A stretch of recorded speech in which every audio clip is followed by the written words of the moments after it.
जय गुरुदेव। जय गुरुदेव नाम किसका? प्रभु का।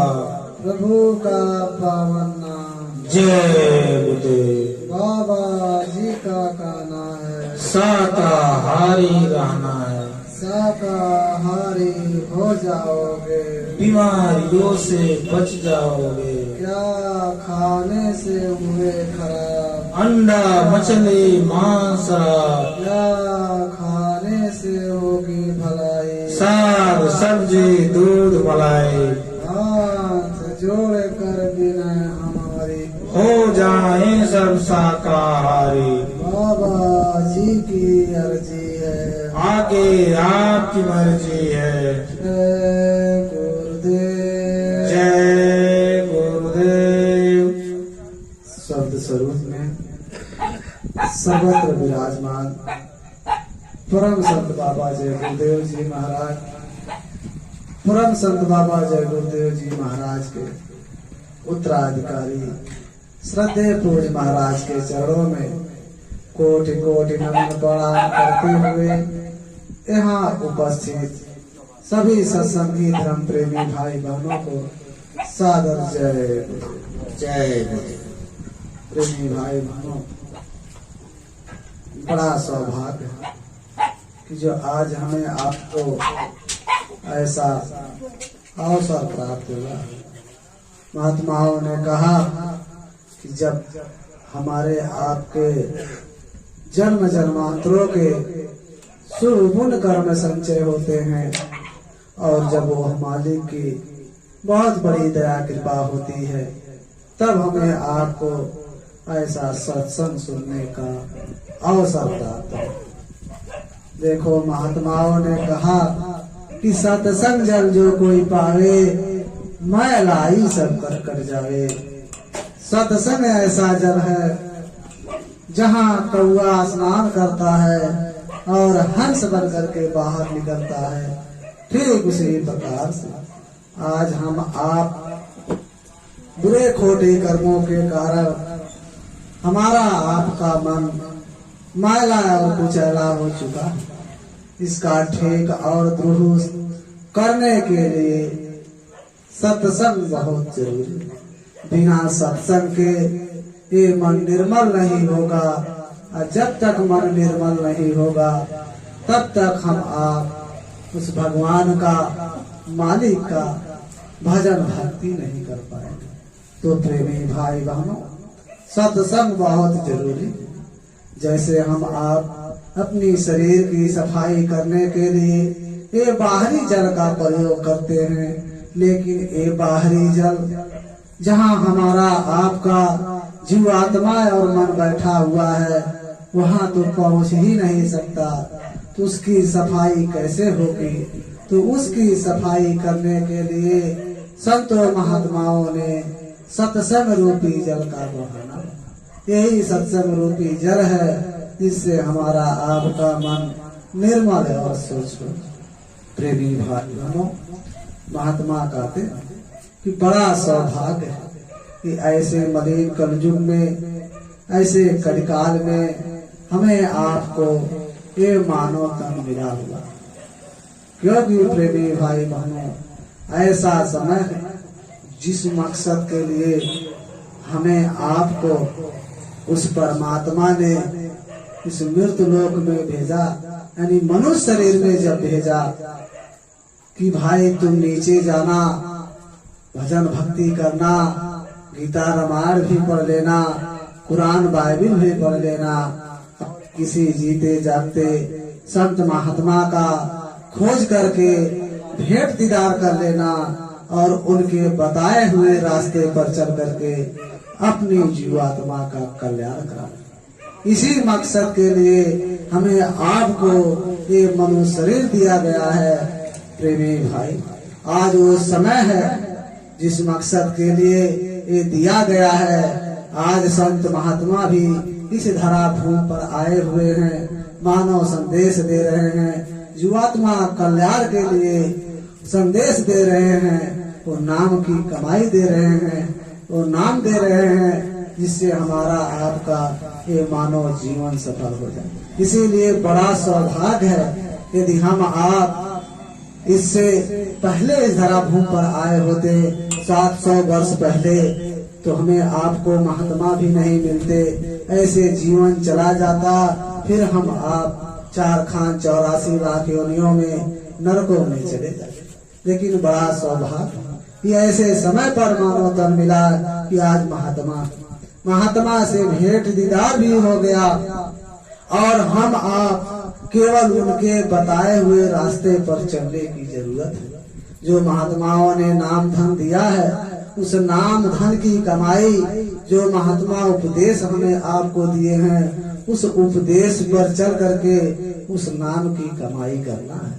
जब हम आप उस नाम धन की कमाई करेंगे, तब हमारा आपका ये मानव जीवन सफल होगा। ऐसा नहीं है कि यदि हम आप ये सोच ले कि विद्यालय में गए, नाम लिखवा लिए और पढ़ने हम ना जाए, तो बताइए हम आप कैसे बुद्धिमान होंगे, कैसे ज्ञानवान होंगे, कैसे हम आप पास होंगे? हम आप फेल हो जाएंगे।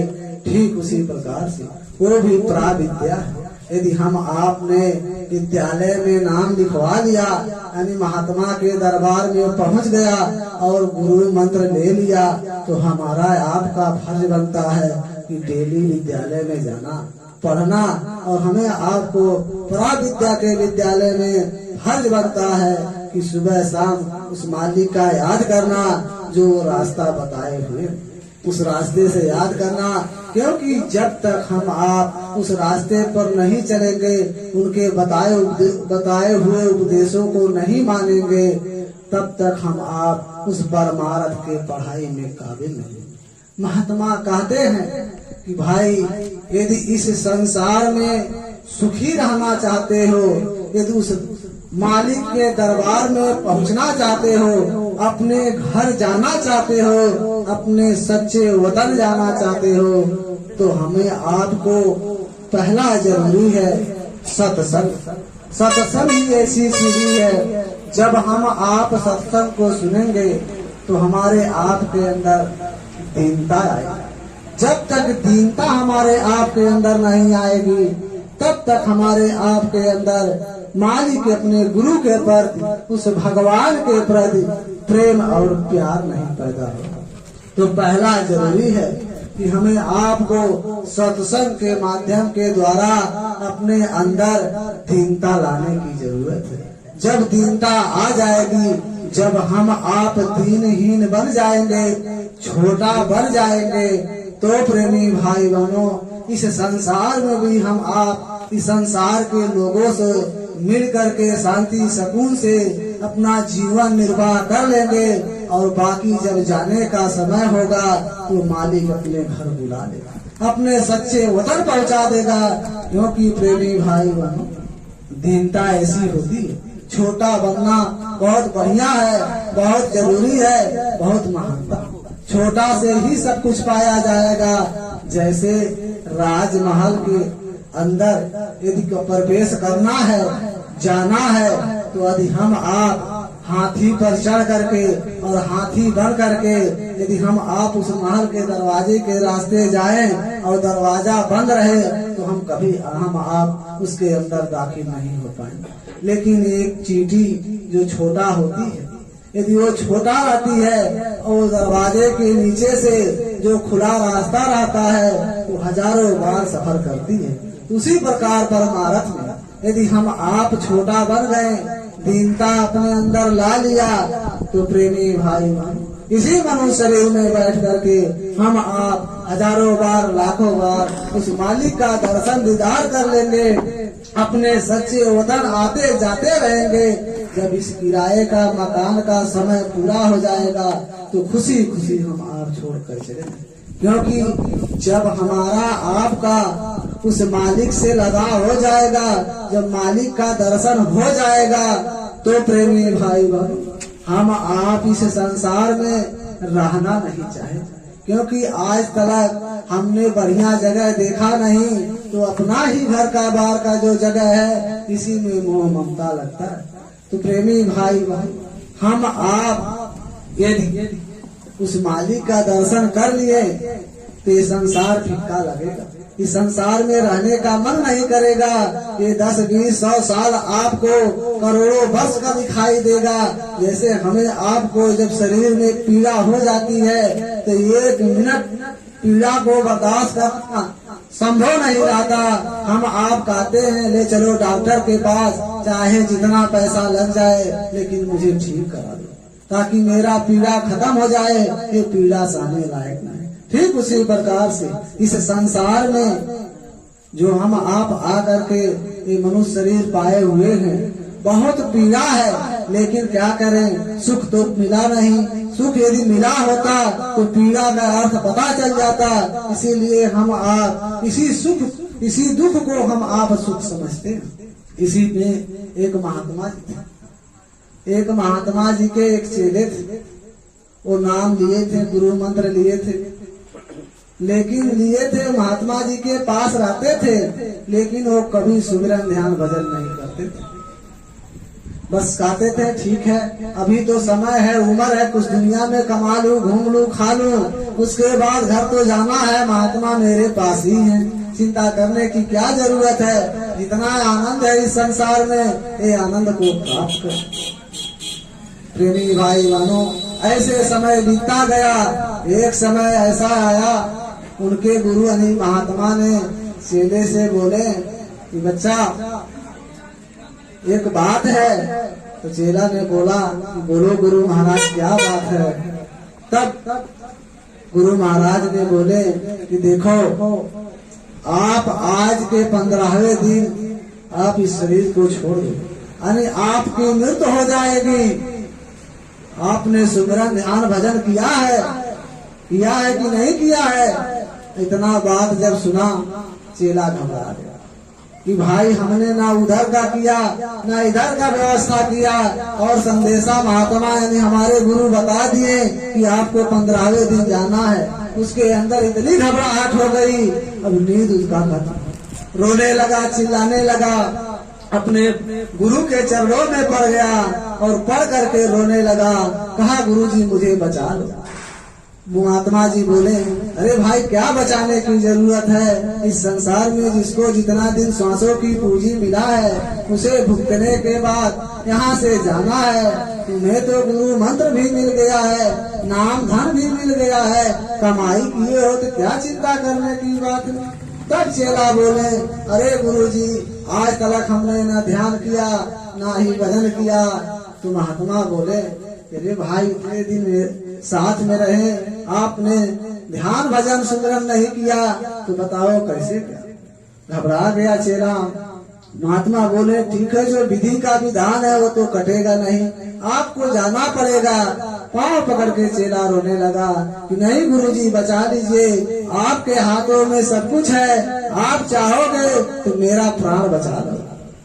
महात्मा जी बोले कि नहीं, यहाँ का विधान है, जो विधान उसको उल्लंघन करना काम हमारा नहीं है। ठीक है, जो 15 दिन बचा है कम से कम 15 दिन सुमिरन ध्यान भजन कर। चेला बोला गुरुजी अरे सुमिरन तो कुछ थोड़ा बहुत आता है, लेकिन ध्यान तो हम जानते नहीं कैसे किया जाएगा। महात्मा बोले ठीक है सुमिरन करो, ध्यान बताएंगे। अब वो सुमिरन किया और ध्यान पर बैठे। जब ध्यान का तरीका नहीं पता था तो उल्टा सीधा बैठते थे। तो महात्मा जी बोले कि नहीं ऐसे बैठो, ऐसे टिकाओ दृष्टि को, वहाँ सामने देखो।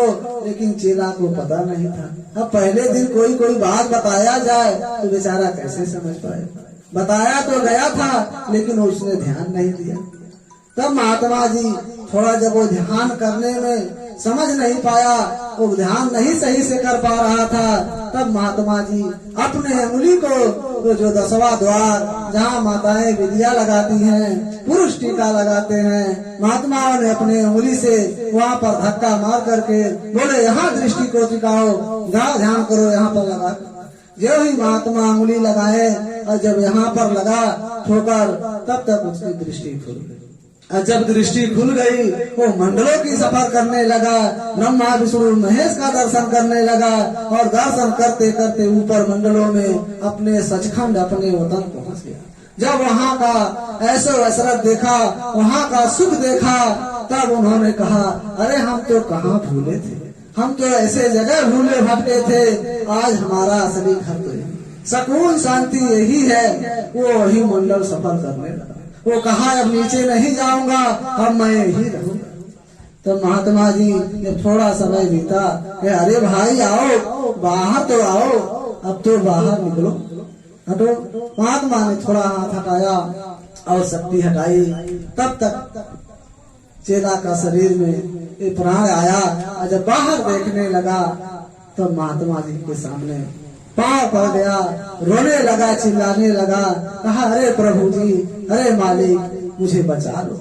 तो महात्मा जी बोले कि भाई अब का बचा लूं, भाई तुम कह रहे थे कि मुझे 15वें दिन मर जाना है, हमारी आयु बढ़ा दीजिए, अब और क्या बचाना है। कहे अरे प्रभु मुझे बचा लीजिए और जल्दी बचा लीजिए। कहे बात क्या है। तो बचेला बोला कि मैं प्रभु यही कह रहा हूँ, अब मुझे एक क्षण, एक मिनट इस शरीर में नहीं रहना है, इस दुनिया में नहीं रहना है, मेरी प्राण निकाल दो इस शरीर से, मैं मरना चाहता हूँ, क्योंकि मैं शरीर में नहीं रहूंगा, क्योंकि अपने घर में जाऊंगा।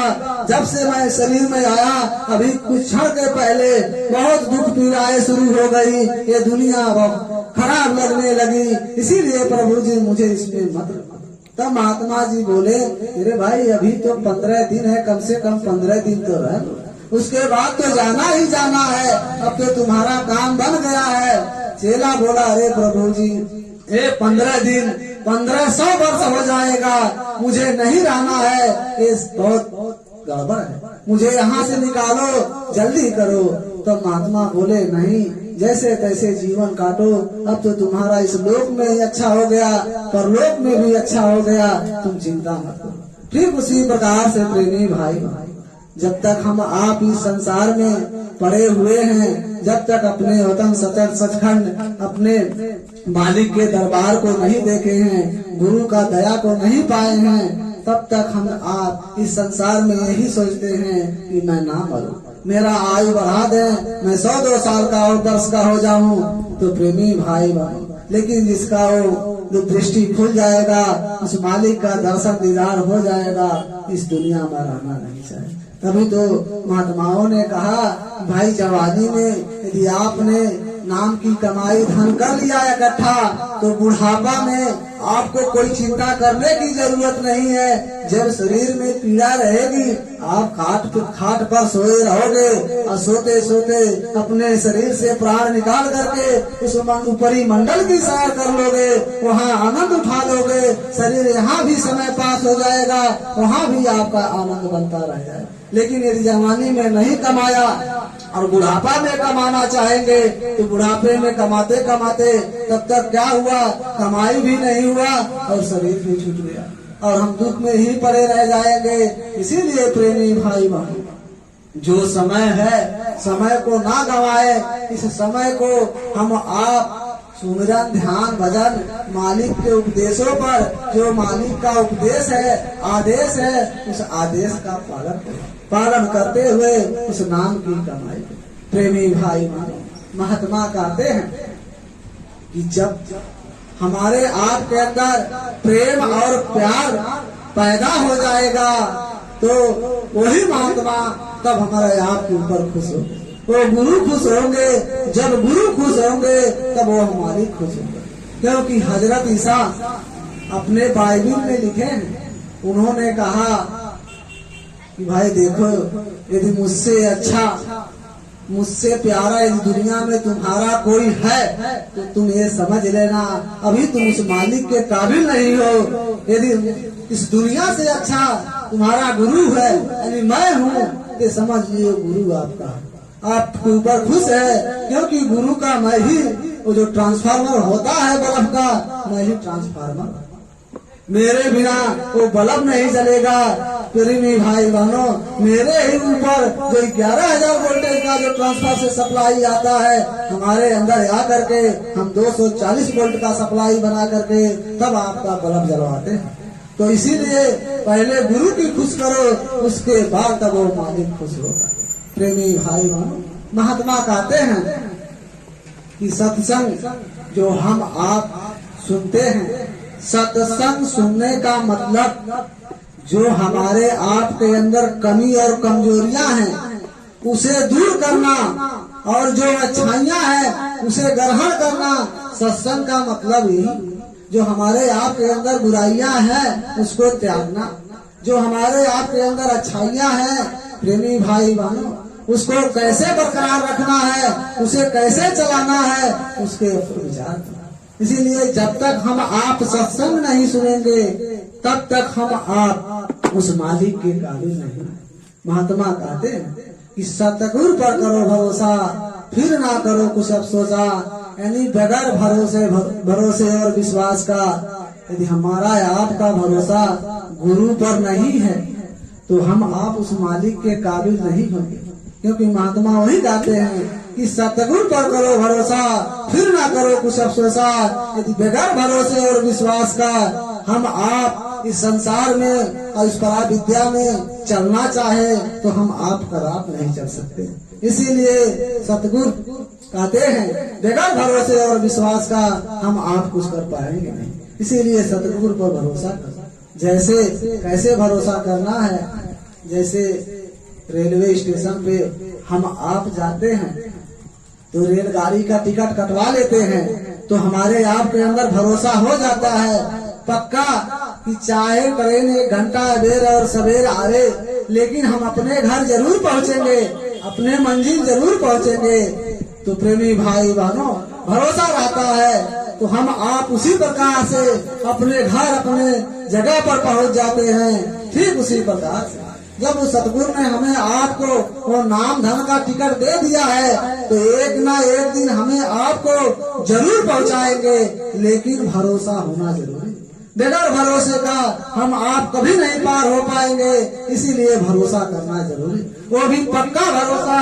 भरोसा नहीं करेंगे तो हम आप उस मालिक के काबिल नहीं हो पाए। तो प्रेमी भाई बहनों हम यही कहना चाहेंगे कि सतगुरु पर भरोसा, जो उनका आदेश है उनके आदेशों पर चलो, उनके बताए हुए रास्ते पर चलो, और जो सुबह शाम महात्माओं ने रास्ता दिया है उस नाम की कमाई करें। नाम की कमाई नहीं करेंगे तो हम आप काबिल नहीं, क्योंकि सेवा से उस नाम की कमाई में सहयोग मिलता है। अब हम आप द्वार पर नहीं जाएंगे तो हमें आपको कैसे भिक्षा मिलेगी। तो महात्मा कहते हैं आपको रोज हाजिरी देना जरूरी है। हाजिरी दोगे तो आपको दया दुआ दे दिया जाएगा। आप आओगे नहीं तो हम देंगे कैसे। इसीलिए प्रेमी भाई बहन गुरु के आदेश पे चलने की जरूरत, जो कहते हैं उनके बताए हुए रास्ते पर चल करके हमें आपको सुमरन ध्यान भजन करने की जरूरत। यही कहते हुए हम अपने वाणी को विराम करेंगे। यदि हमारे कार्य में गलती हुआ होगा तो एक छोटा सा बच्चा समझ करके माफ कर दीजिएगा।